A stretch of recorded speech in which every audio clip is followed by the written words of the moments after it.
আজকে আমরা শিখব যে কিভাবে একটা স্লিপের প্যাটার্ন তৈরি করতে হয়। তো এর আগের পর্বে আমরা খুবই গুরুত্বপূর্ণ কাজগুলো শিখছি। তো আপনারা যদি আগের পর্বটা না দেখে থাকেন তাহলে অবশ্যই আগের পর্বটা আপনারা দেখে নেবেন। তো আজকে আমরা স্লিপের প্যাটার্ন করব। আর স্লিপের প্যাটার্ন করার জন্য আমরা প্রথমে শিটে যাব। শিটে যাওয়ার পরে আমরা একটা নিউ শিট নিব। কিবোর্ডের যে বাটন ক্লিক করব, হোম বাটন ক্লিক করব। এখন আমরা স্লিপের প্যাটার্ন করার জন্য যাব হলো মেজারমেন্ট স্পেকে। মেজারমেন্ট স্পেকে যাওয়ার পরে এখন দেখব যে স্লিপ লেন্থের মেজারমেন্ট কত আছে।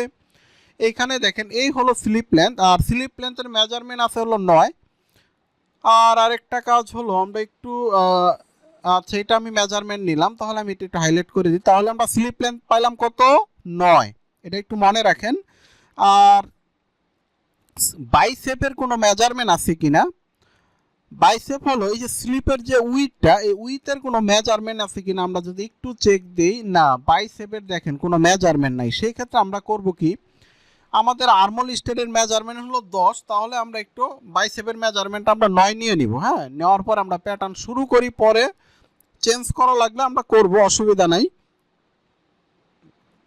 তাহলে আমরা F2 তে যাব, যাওয়ার পরে এখানে দেখেন রেক্টেঙ্গেল, তাহলে আমরা দুইটা মেজারমেন্টই পাইলাম কত? 9 9। হ্যাঁ, আচ্ছা, এখন দেখবো হলো স্লিপ ওপেনিং এর মেজারমেন্ট কত আছে। এই যে দেখেন স্লিপ ওপেনিং, আর স্লিপ ওপেনিং এর মেজারমেন্ট আছে হলো 7.5।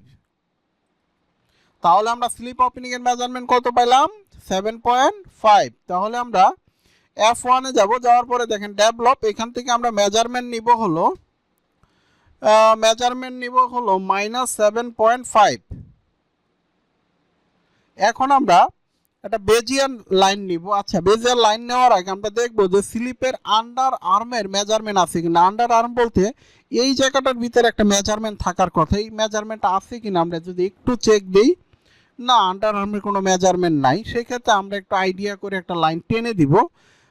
এখান থেকে লাইন আমরা এখানে একটু টেনে দিই, এখান থেকে লাইন আমরা এখানে টেনে দিলাম। আচ্ছা, মোটামুটি একটা আইডিয়া করে লাইন আর কি নিলাম। একটু কম বেশি জায়গা আমার আর্মল মিলাইতে যায়, যদি কম বেশি করা লাগে সেটা আমরা অবশ্যই করব। তো এটা নেওয়ার পরে এখন আমরা ডিসপ্লেতে যাব, যাওয়ার পরে এখান থেকে আমরা হ্যান্ডেল নিব। হ্যান্ডেল নেওয়ার পরে F3 তে যাব, যাওয়ার পরে এই যে দেখেন রিশেপ, আমরা তাহলে এটা শেপ দিয়ে দিব। হ্যাঁ, মোটামুটি একটু শেপ দিয়ে দিব, কারণ যেহেতু আমাদের আন্ডার আর্মে কোনো মেজারমেন্ট নাই, সেই ক্ষেত্রে কিন্তু আমরা আন্ডার আর্ম কিন্তু আমরা কম বেশি করতে পারবো। হ্যাঁ, আচ্ছা, এখন দেখবো যে আমাদের আর্মলের বডি আর্মলের মেজারমেন্ট কত আছে। তার জন্য যাব আমরা F8 এ, যাওয়ার পরে দেখেন এই যে লেন্থ মেজারমেন্ট, এখানে দেখব দেখেন আমাদের বডি আর্মল আছে হলো 11 29। তাহলে এখন আমাদের স্লিপের আর্মলটাও করতে হবে 11 29। তাহলে আমরা একটু চেক দিই। তো দেখেন আমাদের কিন্তু স্লিপের আর্মলের মেজারমেন্ট কিন্তু কম আছে। তো এইখানে একটা গুরুত্বপূর্ণ জিনিস আজকে আমি আপনাদেরকে স্লিপের ক্ষেত্রে দেখাবো, যে একটা স্লিপ তৈরি করতে চাইলে কোন কোন মেজারমেন্টগুলো, কোন কোন শেপগুলো খুবই গুরুত্বপূর্ণ, সেটাই আমি আজকে আপনাদেরকে দেখাবো।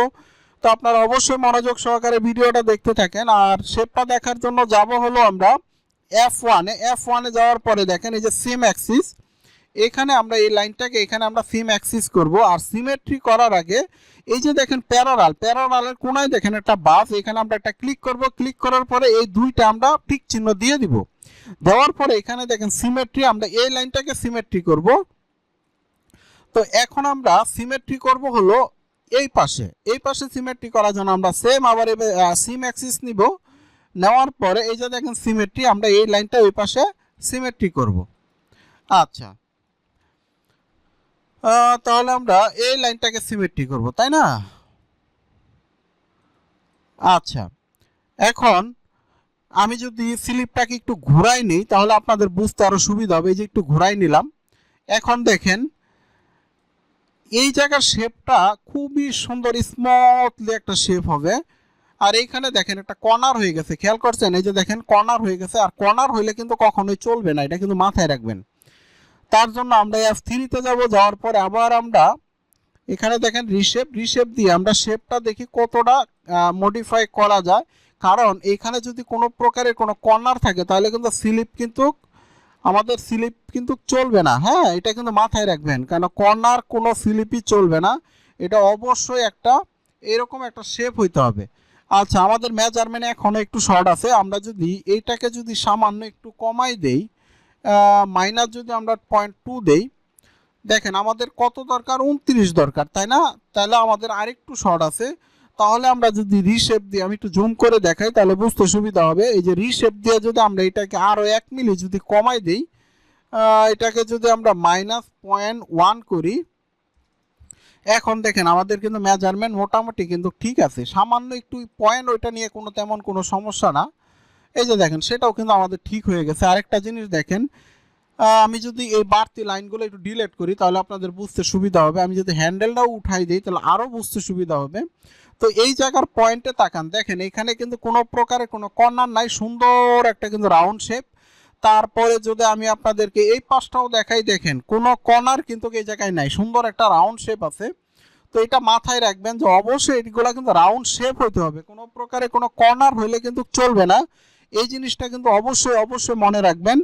আচ্ছা, এটাকে আমরা একটু যদি আর একটু সরাই দিই, এটা কতটুকু সরাবো, এটা যদি -0.05 দিই তাহলে আরও মেজারমেন্ট আমাদের হয়ে গেল। হ্যাঁ, আর একটু কমাই দিতে হবে, তাহলে এটা 0.0 যদি আমরা 3 দিই, আর একটু কমাই, আমি চাচ্ছি একুরেট করার জন্য 0.01। দেখেন আমাদের বডি আর্মহোল হলো 11-29, স্লিপও আমাদের 11-29, তার মানে কি আমাদের মেজারমেন্টে কিন্তু কোনো সমস্যা নাই। তো আপনারা দেখেন একটা স্লিপের প্যাটার্ন, কত সহজে একটা স্লিপের প্যাটার্ন তৈরি করা যায় শেপ ঠিক রাখার পরে, সেই কাজগুলো কিন্তু আমি আপনাদেরকে দেখাইলাম। এখন আমাদের স্লিপের শেপ দেওয়ার কাজ শেষ। এখন আমরা এই টিক চিহ্নগুলো আমরা এখন উঠাই দিব। উঠাই দেওয়ার পরে প্যাটার্নটা আমরা আগের পর্যায়ে নিয়ে আসার জন্য এই যে দেখেন -90 ডিগ্রি, এটাতে একটা ক্লিক করব। ক্লিক করার পরেই কিন্তু আগের জায়গায় চলে আসলো। এখন আমরা F3-তে যাব, যাওয়ার পরে এখানে দেখেন ডিলেট, এই ডিলেট দিয়ে আমরা এগুলো ডিলেট করে দিব, এটাও ডিলেট করে দিব, এটাও ডিলেট করে দিব। দেওয়ার পরে এখন দেখেন আমাদের কিন্তু স্লিপের প্যাটার্ন কিন্তু তৈরি করার কাজ শেষ। এখন আমরা এখানে দেখেন লেয়ারে যাওয়ার পরে দেখেন ইরেজ, আর ইরেজ দিয়ে আমরা এই যে আমরা যে এইখানে F1-এ যে আমরা সিম অ্যাক্সিস নিয়েছিলাম, এইটা হলো সিম অ্যাক্সিস, এইগুলো আমরা এখন ডিলিট করে দিব। তো দেখেন আমাদের স্লিপ কিন্তু এখন পরিষ্কার।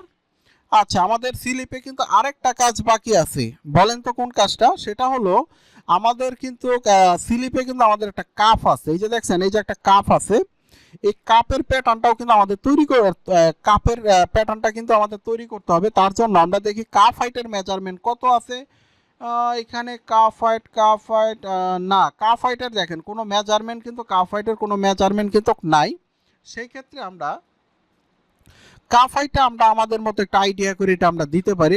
কতটুক দিব, আমি এটা 1.5 cm দিয়ে দিতেছি। হ্যাঁ, তাহলে আমরা কাপ হাইটটা দিয়ে দিলাম হলো কতটুক, 1.5 cm। এখন আমরা F3-তে যাব, যাওয়ার পরে অ্যাডজাস্ট টু লাইন দিয়া এটাকে আমরা এখানে অ্যাডজাস্ট করে দিব। এখানে দেখেন ডিলেশন, এটা আমরা ডিলিট করে দিলাম। আচ্ছা, এখন আমরা আবার অ্যাডজাস্ট টু লাইনে যাওয়ার পরে এটাকে আমরা এটার সাথে অ্যাডজাস্ট করব। করার পরে এখানে দেখেন আপনার আছে হলো F1 আছে হলো বেজিয়ার, এই যে বেজিয়ার দিয়ে আমরা এখানে একটা লাইন টেনে দিব।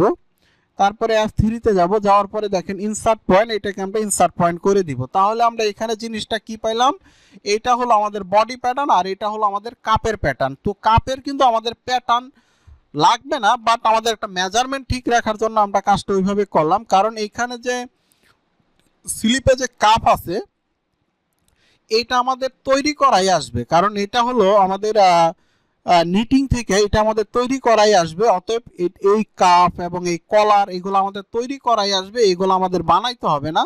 তো জাস্ট মেজারমেন্টগুলো ঠিক রাখার জন্য আমি এটা কাপটা বানাই রাখলাম। অনেক ক্ষেত্রে দেখা গেছে যে মেজারমেন্টটা লাগে, এই জন্য আমি এটা বানাই রাখলাম।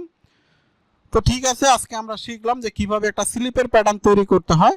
তাহলে আমরা এর পরের পর্বে আমরা শিখবো হলো কিভাবে কলারের প্যাটার্ন তৈরি করতে হয়, কিভাবে ব্যানের প্যাটার্ন তৈরি করতে হয়, তারপরে আপনার বাকি আছে হলো প্লাকেটের প্যাটার্ন। আচ্ছা, আমরা এর পরের পর্বে আগে আমরা প্লাকেটের প্যাটার্নটা শিখি। হ্যাঁ, এই যে দেখেন একটা প্লাকেট আছে, তাহলে আমরা এর পরের পর্বে শিখবো হলো প্লাকেটের প্যাটার্ন, তারপরের পর্বে শিখবো হলো আমরা কলার এবং ব্যানের প্যাটার্ন। তো ঠিক আছে, আজকে এই পর্যন্তই।